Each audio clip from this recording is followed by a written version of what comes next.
Ya, pada kesempatan kali ini kita akan belajar mengenai listrik dinamis. Kita awali dari pengertian arus listrik itu sendiri. Bisa kita artikan sebagai banyaknya muatan yang mengalir pada sebuah titik dalam selang waktu tertentu. Ini bisa kita gambarkan bahwa dalam sebuah rangkaian, misalnya ada sebuah kabel. Kemudian selama dalam waktu beberapa detik kita alirkan arus, maka akan ada sebanyak beberapa elektron yang melewati arus tersebut dalam suatu waktu. Maka kita bisa sebutkan bahwa nilai dari kuat arus itu sama dengan jumlah muatan yang dilewatkan pada suatu selang waktu. Jadi I sama dengan kuat arus, Q-nya itu adalah besar muatan, dan T-nya itu adalah nilai dari waktu. I satuannya ampere, Q satuannya ini coulomb, dan waktu dalam waktu satuan detik. Contoh soalnya cukup sederhana masih ya. Muatan listrik 60 coulomb mengalir melalui suatu penghantar selama 2 menit, maka kuat arusnya adalah berapa? Jadi kalau mungkin dalam pengerjaan kita biasa tuliskan dalam bentuk diketahui, maka Q-nya itu sama dengan 60 coulomb dan T-nya itu sama dengan 2 menit. Kita tukar ke detik, kita kali 60 menjadi 120 detik. Jadi yang penting adalah bahwa waktunya ini kita gunakan dalam satuan detik. Maka berapakah nilai dari kuat arusnya? I-nya itu sama dengan Q per T.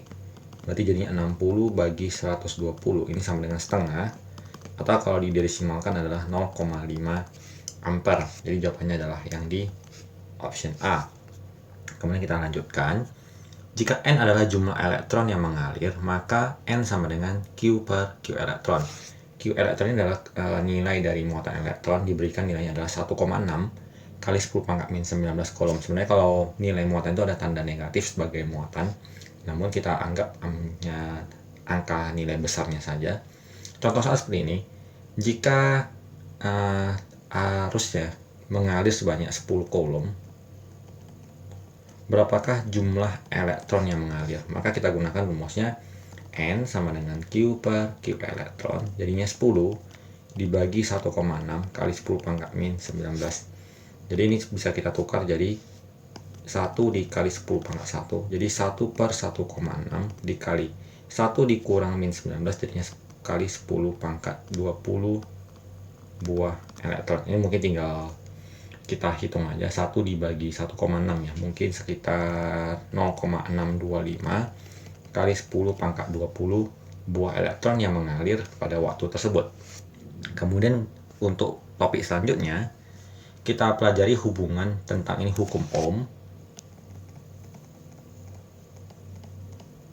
Jadi hukum Ohm ini menyatakan bahwa si tegangan itu sama dengan arus dikali hambatan, atau hambatan itu sama dengan hasil bagi tegangan dengan kuat arus.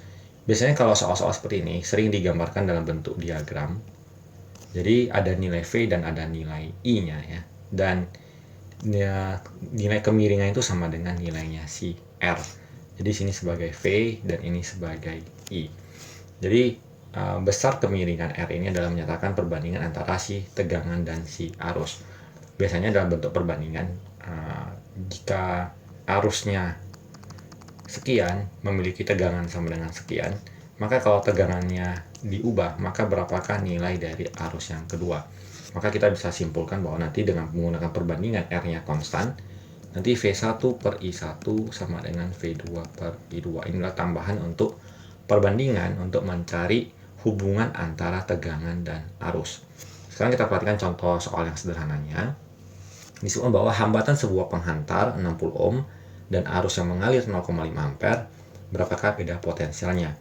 Maka untuk mempermudahnya, diketahui bahwa hambatan itu sama dengan 60 ohm dan arus yang mengalir adalah 0,5 ampere, dan yang ditanyakan adalah nilai dari beda potensial. Maka beda potensial V sama dengan I dikali R, maka 0,5 atau setengah dikali 60, maka jawabannya adalah 30 volt. Maka untuk soal ini jawabannya adalah yang di option B. Kita lanjut. Kali ini tentang besar nilai hambatan yang dipengaruhi oleh panjang dan luas.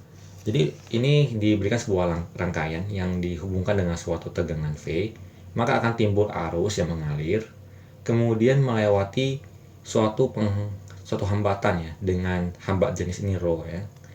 Kemudian dengan panjang L dan luas penampangnya A. Mungkin ini bisa kita ilustrasikan, misalkan ada sebuah mobil melewati jalan yang sangat panjang, kemudian jalannya ini luas, kita bandingkan dengan jalan yang ini lebih pendek. Kita bandingkan dengan jalan yang panjang dan jalannya lebih sempit. Maka hambatan yang dilalui mobil ini untuk mencapai ke ujung jauh lebih besar dibandingkan hambatan yang dilalui mobil ini gitu. Jadi ilustrasi adalah semakin panjang sebuah hambatan, hambatannya semakin besar, kemudian semakin kecil luasnya, semakin sempit ya, maka hambatannya juga semakin besar. Dari situ kita ambil suatu analogi bahwa nilai hambatan sama dengan hambat jenis dikali panjang dibagi luas. Jadi R-nya itu adalah hambatan dalam satuan ohm, Rho ini adalah satuan hambat jenis, kemudian L adalah panjang, dan luasnya adalah dalam satuan meter kuadrat. Nah, kita ingat sendiri bahwa biasanya penghantar listrik itu, hambatan itu terbuat dari bahan-bahan logam. Maka apabila suhu dinaikkan, diberikan suatu panas, maka si panjang ini akan mengalami pemuaian. Luasnya juga mengalami pemuaian, tapi biasanya pemuaian panjang itu jauh lebih besar dibandingkan pemuaian luas. Maka dengan demikian, apabila nilai hambatan penghantar logam berubah karena suhu, maka nilai perubahan hambatan akhirnya ini, R akhir, sama dengan hambatan awal dikali 1 tambah koefisien muai panjang dikali delta T-nya. Jadi semakin tinggi suhunya, suatu penghantar yang diberikan suhu, maka akan menyebabkan si kawat penghantar tadi bertambah panjang. Karena bertambah panjang, maka juga akan mengakibatkan hambatannya semakin besar. Untuk soal ini bisa kita kerjakan di soal berikutnya ya. Disebutkan bahwa kawat tembaga dengan hambat jenis sama dengan 1,72 dikali 10⁸ ohm meter mempunyai panjang 150 meter dan luas penampang 0,3 mm kuadrat. Apabila arus yang mengalir melalui kawat tersebut 25 ampere, tegangan antara ujung-ujung kawat tembaga itu sebesar berapa volt? Mungkin kita biasakan menggunakan, diketahui bahwa hambat jenis sama dengan 1,72 kali 10⁸ ohm meter, tidak ada masalah di satuan. Kemudian panjangnya L-nya sama dengan 150 meter, dan luasnya ini ada kendala ya, 0,3 mm kuadrat. Nah, kita harus tukar ke meter kuadrat. Jadi dari milimeter kuadrat kita ubah ke meter kuadrat, itu dikali 10⁻⁻⁶. Mungkin kalau sekedar mengulang ya. Kalau dari meter, kemudian desimeter, sentimeter, milimeter, itu naiknya 3 tangga, berarti dibagi 1000 atau kali 10⁻⁻3. Kalau dalam kuadrat, ini kita kuadratkan lagi, maka jadinya kali 10⁻⁻6. Munculnya dari sini. Kemudian yang ditanyakan, masih ada keterangan lagi ya, arusnya 25 ampere, dan yang ditanyakan adalah V. Nah, kita ingat bahwa di rumus-rumus yang sudah kita terangkan dari awal, tidak ada hubungan langsung antara V dengan hambat jenis, panjang, dan luas. Jadi artinya, kita memerlukan setidaknya 2 rumus untuk soal ini. Yang pertama adalah kita perhatikan bahwa V itu sama dengan I dikali R. Jadi I-nya sudah diberikan, R-nya belum ada. Ini mesti tanda tanya. Nah, R itu sendiri, kita sudah pelajari rumusnya bahwa itu Rho kali L per A. Nilai Rho, LA-nya sudah ada, maka kita harus kerjakan dulu rumus yang ini untuk mencari nilai hambatan. Maka R-nya sama dengan Rho-nya 1,72 dikali 10⁻⁻8.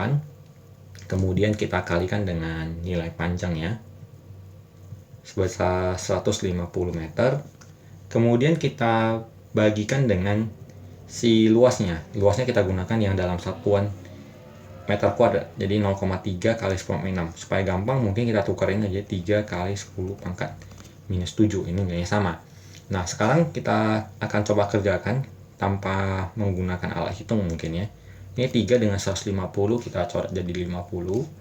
Jadi hasilnya ada 1,72 dikali 50 dikali.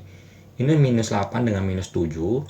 Maka hasilnya itu akan sama dengan minus 8 dikurang minus 7. Berarti minus 1. Dan 50 dengan 10 ini akan habis menjadi 5 ya. Maka kita peroleh 1,72 dikalikan dengan 5. Kita akan kalikan dengan cara, kalau kali 5 mungkin kita kurang terbiasa, caranya kita kali 10 dibagi 2. Jadi 17,2 dibagi 2 berarti kita peroleh 8,6. Nah, kemudian nilai dari R-nya ini kita masukkan ke nilai CV. Jadi 25 ampernya I-nya, kemudian dikalikan dengan R-nya 8,6. Jadi kita kalikan 25 dikali 8,6. Berarti kita peroleh ini 200 ya, 200 tambahkan dengan 15. Jadi 215 volt. Maka untuk soal ini jawabannya adalah yang di option B. Jadi dalam pembelajaran materi fisika ini seringkali rumusnya diberikan masing-masing satu ya. Contohnya soal ini V-nya ada, R-nya ada. Sekarang tergantung bagaimana kemampuan kita menghubungkan beberapa rumus yang ada. Itu titik temunya di mana. Jadi dalam soal ini kebetulan yang menjadi kunci penghubung di antara kedua rumus adalah nilai hambatan. Maka kita perlu mencari hambatannya di pengerjaan yang terpisah. Lalu kita kembalikan ke rumus V sama dengan I dikali R.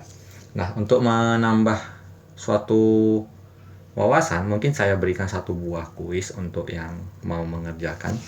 Jadi, sebuah hambatan ya, kita anggap memiliki nilai hambatan R. Kemudian hambatan ini ditarik sehingga panjangnya menjadi 2 kali semula. Maka sekarang berapa nilai hambatannya? Ini banyak orang yang salah dalam mengerjakan soal ini.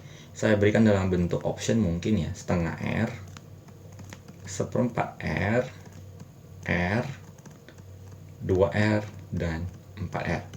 Bagi yang mau mencoba silahkan dikerjakan, nanti kalian jawab di kolom komentar. Kalau bisa disertaikan dengan alasan, nanti kita bahas bersama. Jadi demikian pembahasan ataupun penyampaian materi tentang listrik dinamis di bagian pengertian arus, hukum ohm, dan nilai hambatan yang bisa kita sampaikan dalam kesempatan kali ini.